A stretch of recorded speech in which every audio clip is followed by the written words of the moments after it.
I thought I could get my candle out and answer some of your questions.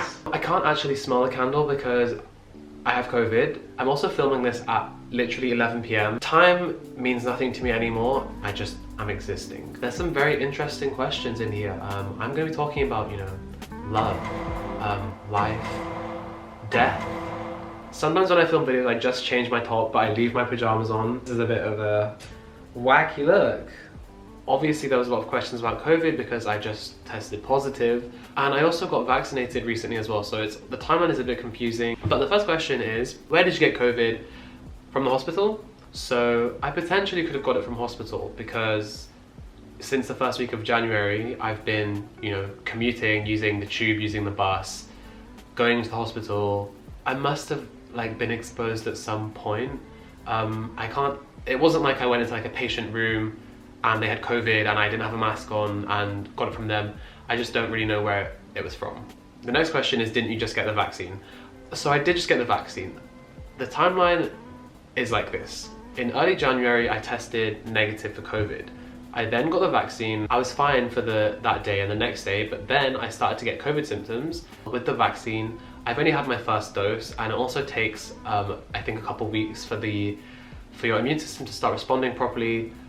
So you're not really protected very effectively immediately. It all started with a headache, which I thought was a vaccine side effect at first, but then gradually I started to lose my taste and smell. The worst that I felt was with my headache and with my tiredness and just feeling fatigued, but that's kind of past now. The only thing which is still bothering me is the taste and smell. I know how badly it can affect people, so I'm not complaining. I just do find it quite sad not to have taste. Tell us more about your experience being vaccinated recently.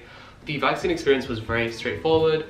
We had to book an appointment and then we just sort of turned up with our ID, got registered, and then we got the vaccine. It was very easy. You had to wait 10-15 minutes after the vaccine just to make sure you didn't have any adverse effects, but then I got to leave, went home, it was fine. Were you surprised you were positive, or did you see it coming? I wasn't surprised because once my taste and smell went, I just knew that this had to be COVID. I also think, strangely, I was just expecting to get it because I live in London. The cases are so high here. I think there was a statistic at the beginning of January which was 1 in 30 people had COVID in London at that time. So I put the figures together, I'm going into hospital, I'm a med student, I'm coming into contact with COVID patients, I'm using public transport to get to hospital, I'm probably going to get COVID. So I wasn't too surprised. Okay, not to be dramatic, but please don't die, drink lots of water and get well soon. Thank you. I really hope I don't die. I probably won't because I am feeling better nearly, but I will try to get well soon. Thank you. Why'd you move out? So I moved out of my old flat a couple months ago now.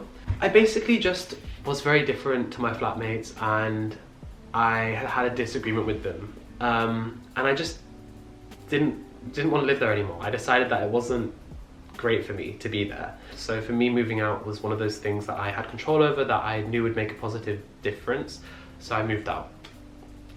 Is the rent reasonable for your location in London? Rent in London is just not reasonable, full stop, but I think for the location I'm in, because I'm in zone 1, and for the quality and size of my place, I have got quite a good deal. I'm going to be very honest in this whole Q&A because I think that's what I enjoy watching on YouTube and it's what I look for. I pay £1,300 a month, which is very painful to say, and I've had my fair share of people telling me that I'm stupid for paying this much and that's too expensive. I spent a lot of time researching one-bed apartments and also studios in not just zone 1 but all over London, and £1,300 for the quality that I got. The location is very reasonable. Oh, the way I found my place was that I went onto Rightmove, and multiple times in a day actually, I would search the different locations that I was looking at and price ranges, and if I ever saw one that I liked, I would call the estate agent straight away and organise a viewing, even the same day if I could. Just because properties go so quickly in London. You can go under offer, which I did for this one by £200 and they accepted it. That's my tip, just be on Rightmove, constantly look for properties and get into viewings very quickly. Yeah. Did you find a difference in navigating friendships in the middle of a pandemic? I have noticed that COVID has really brought the worst out in some people, maybe even including myself.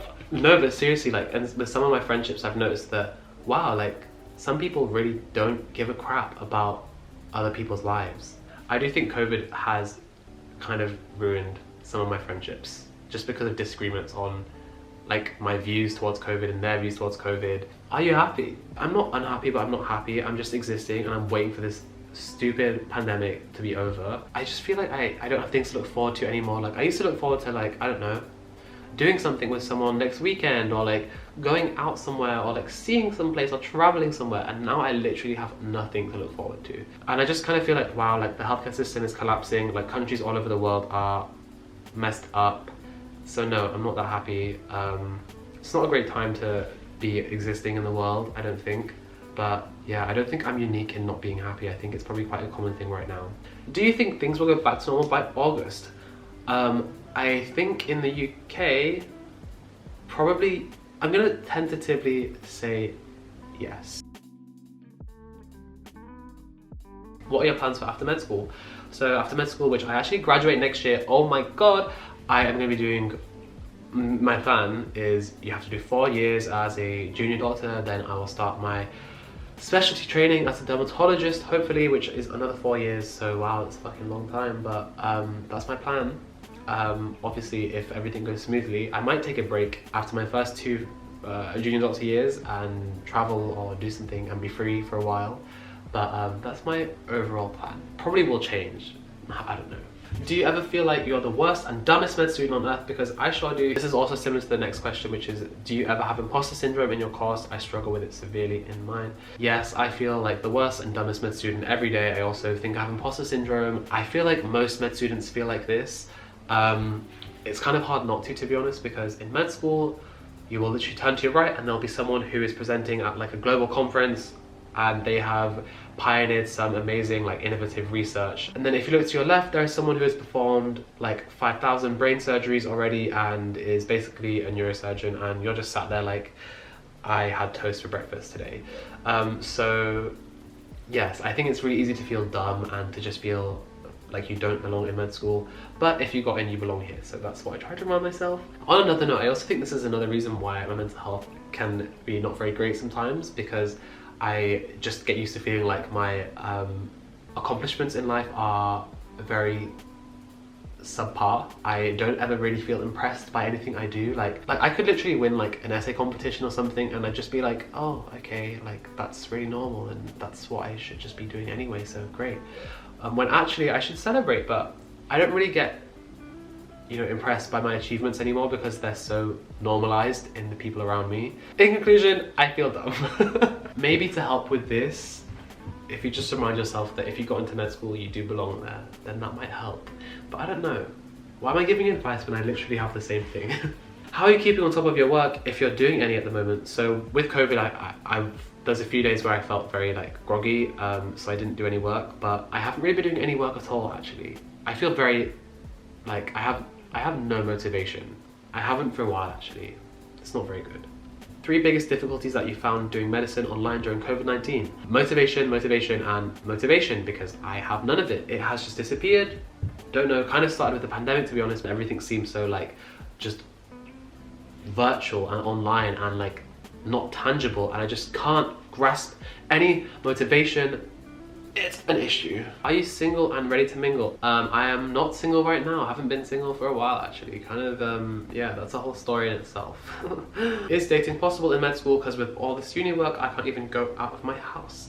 I mean, this probably depends on like the individual and the med school and the country and whatever, but in my experience, it's very possible to date. You just have to make sure that the person that you're, you know, seeing has a realistic understanding of your, you know, commitments and stuff. People can date as doctors, people can date in any career.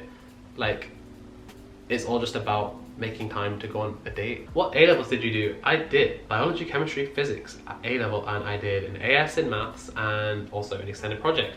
Yeah, good times. Actually not good times, but that's what I did. What unis did you apply to other than UCL? Okay, so I had a very big problem when I was applying for university with self-confidence. It might have been because my teachers told me that I was too dumb to get into medical school, so I really thought I was dumb. So anyway, I applied to UCL, Birmingham, Nottingham and Leicester. You know what's so sad as well? I was born in the hospital in Nottingham that I went to for my interview and I got rejected, so that's kind of like, I don't know, it's kind of sad. It could have been like a full circle, but no, they saw me and they were like, no. Comfort food, yogurt with granola. What the fuck?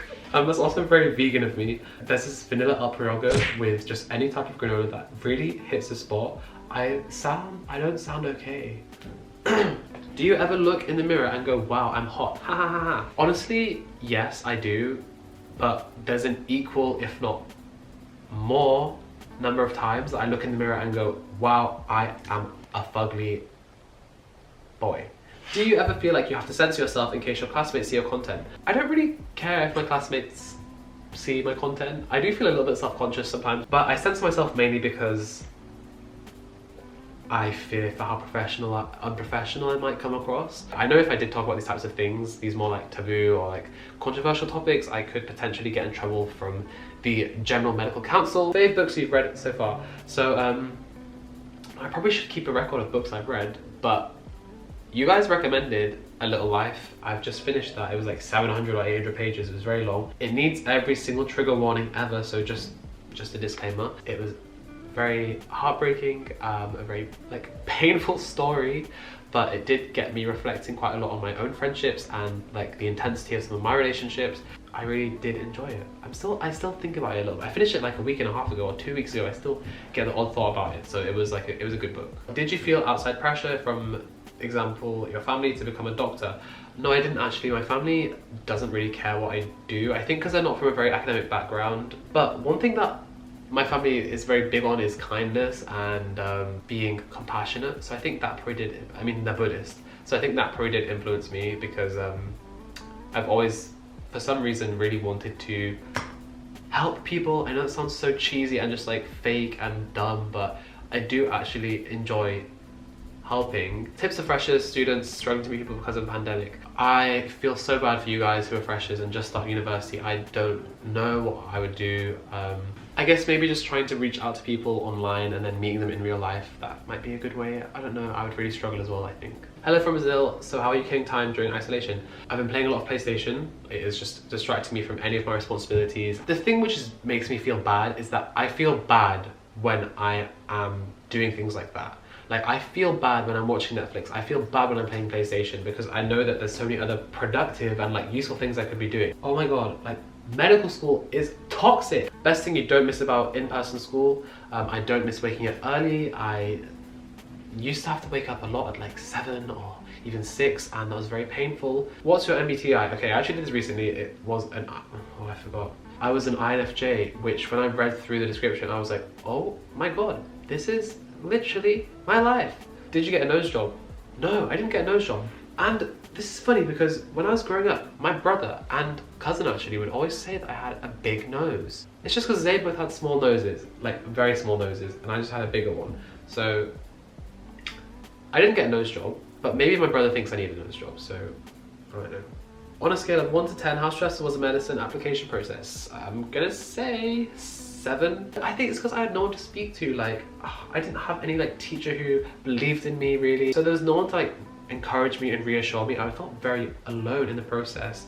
What medical specialty I lean towards? Dermatology, which is very competitive, and I'm trying to do like a lot of things to better my application, even though I won't be applying for like another literal 4 or 5 years.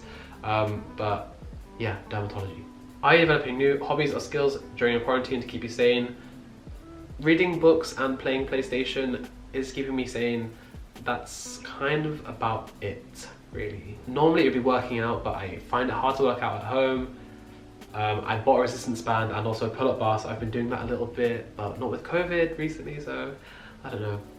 PlayStation, working out, reading books. Hope life is going well for you guys. Thank you for always supporting me and watching me literally rant to the camera repeatedly. Bye.